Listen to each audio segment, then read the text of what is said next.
একটা রুম ভাই, এই রুমে একটা কাহিনী, নাম বলা যাবে না, যে দোস্তর, যদি ওই দোস্তের সাথে কোনো কথাবার্তা না, ওর হচ্ছে একটা মজার কাহিনী, ওর নাম বললাম না, ঠিক আছে। এই দোস্ত মানে আমরা, কথাটা শুনতে খারাপ, প্রচুর পাত দিতে পছন্দ করতো।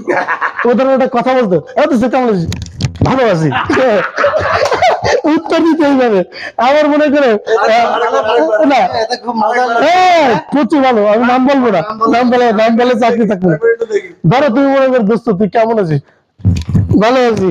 এই যে সেই দলা ঠাকুর ডুম্বা চিকুন, চিকুন মাসি ছিল না, চিকুন শেফালি মাসি, চিকুন মাসি, এই যে আমাদের বান্ধবী একজন শেফালি, সে না, শেফালি মাসি।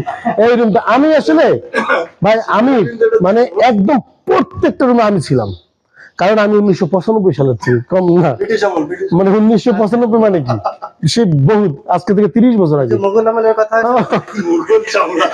মোগল আমলের আগে যদি কোনো আমল থাকে, ওই তখনও ছিলাম। তো যাও, এই যে একটা রুম ভাই, এই রুমে একটা কাহিনী, নাম বলা যাবে না, যে দোস্তর, যদি ওই দোস্তের সাথে কোনো কথাবার্তা না, ওর হচ্ছে একটা মজার কাহিনী, ওর নাম বললাম না, ঠিক আছে। এই দোস্ত মানে আমরা, কথাটা শুনতে খারাপ, প্রচুর পাত দিতে পছন্দ করতো। ওদের একটা কথা বলতো, কেমন আছিস? ভালো আছি। উত্তর দিতে এইভাবে, আমার মনে করে না, প্রচুর ভালো, আমি নাম বলবো না, নাম বলে চাকরি থাকবে না। ধরো তুমি মনে করো, দোস্ত তুই কেমন আছিস? ভালো আছি। আমার মনে করে ওর কথার উত্তরটা ওই দিয়ে হইতো, দোস্ত কি অবস্থা তোর, ওই দুপুরে খাইছো? হ্যাঁ তো কই দেখার সাথে ঠিক আছে। এখন হয়েছে কি, এই দোস্তর একদিন পাতলা দেখানো হয়েছে, মানে প্রচুর পাতলা দেখানো, ঠিক আছে, প্রচুর পাতলা ফেলেছে। ওর অভ্যাস তৈরি আছে, আর জানি আমরা লুজ যদি হয় টয়লেট, তাহলে কিন্তু এটা একটু ঝামেলা আছে, কিন্তু ওর অভ্যাসটা চেঞ্জ হবে না।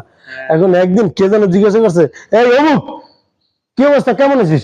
ওই যে সে অভ্যাস, আর কিন্তু ডায়রিয়া চলছে, ভালো আছি, এমন একটা খুঁজে বাইরে গেছে।